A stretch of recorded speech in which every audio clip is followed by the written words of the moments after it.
Afinal, a luz é onda ou é partícula? Onde vive o que come?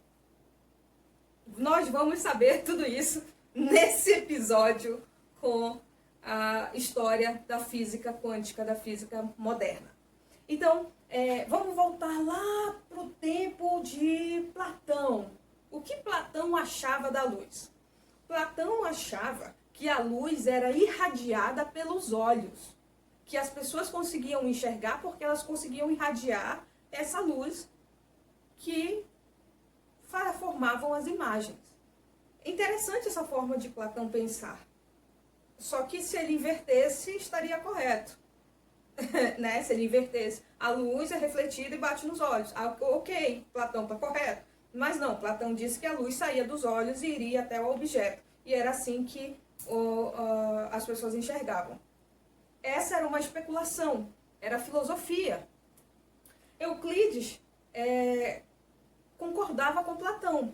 Achava também que a luz era emitida pelos olhos. Aí vem Pitágoras.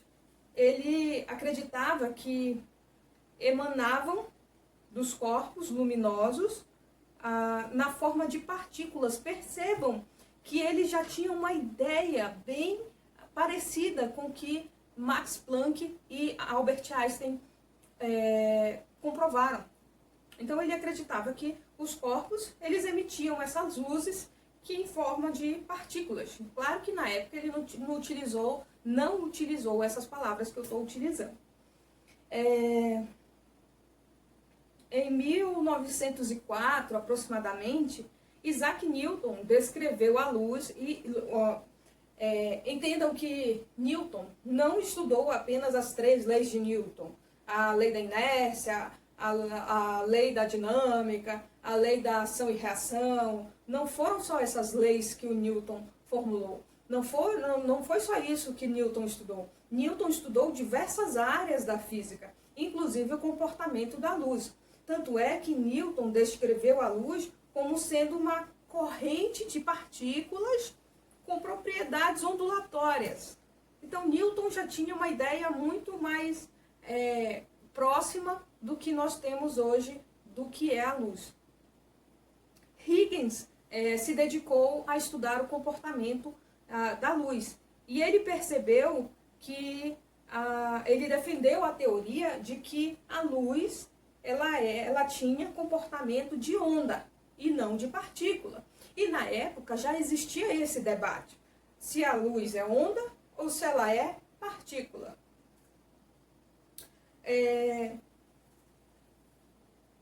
Thomas, ele também realizou alguns estudos, e um deles, ele realizou em 1801 aproximadamente, o experimento da fenda dupla. Esse experimento, inclusive, nós vamos realizar em um dos nossos experimentos. O experimento da fenda dupla. Eu não vou explicar agora como que ele se comporta, porque nós vamos ter um tempo específico para explicar esse experimento da fenda dupla. Ele não é tão fácil de entender, porque mistura onda e partícula num mesmo experimento e às vezes dá uma bugada no cérebro de quem está assistindo a aula. Então a gente vai bem com calma quando a gente for falar do experimento da fenda. Fenda de Young, que a gente chama. Em 1862, Maxwell ele transforma a luz em energia. Ele diz que a luz transporta energia e que é a combinação de eletricidade e magnetismo. Vem Hertz, depois, que comprova a existência de ondas eletromagnéticas que podem se propagar. E justamente quando você ouve o seu rádio pela manhã, cento e tanto, vírgula tanto megahertz, olha o nome do hertz. Por que que as frequências do rádio têm nome do hertz? O sistema de unidades e medidas batizou a quantidade de hertz, porque hertz foi o primeiro cientista que descobriu que as ondas elas se propagam, de ondas eletromagnéticas elas podem se propagar. E a partir daí surge uma corrida para tentar propagar essas ondas eletromagnéticas. Inclusive quando se descobre que a luz, a energia elétrica é onda eletromagnética e tenta transportar, fazer o transporte de 2 torres para transportar energia eletromagnética sem fio, a energia elétrica sem fio, e acaba descobrindo rádio, acabam descobrindo outras coisas, mas até hoje, pelo que se sabe, ainda não conseguiram transferir energia elétrica sem que seja necessário um cabo, um fio, um condutor. Inclusive, aqui no canal, a gente tem uma playlist que fala sobre ondas eletromagnéticas, que fala sobre frequências, que fala sobre uma série de assuntos interessantes relacionados ao que Maxwell produziu e, inclusive, aplicações ao cotidiano. Fiquem à vontade se vocês quiserem, tiverem tempo de assistir. Voltando para cá, só depois de Hertz é que, em 1900, Max Planck ele lança essa suposição, sem acreditar muito, de que a energia radiada pelos corpos são energias que são propagadas em formas de pacotinhos de energia, digamos assim. Então, a energia de cada uma é proporcional à frequência de oscilação. Então, a gente tem um E que é proporcional à frequência que essa onda se propaga. Em 1905, vem Einstein e publica a lei corpuscular da luz, é esse o nome do artigo dele, onde ele diz que a luz interage com a matéria, não como onda contínua, como dizia Max Planck, e sim como fótons, como pacotinhos de energia, não é como Max Planck, e sim como Maxwell.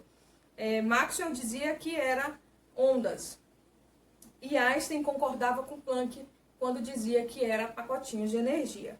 Então, é assim que nasce a física quântica. Você pode pesquisar no próprio YouTube, vou indicar para vocês, Fenda Dupla, HD Brasil, mostra o experimento do Max Planck, o experimento da fenda dupla, do Young. E Max Planck e a física quântica é um outro vídeo muito bom para se assistir.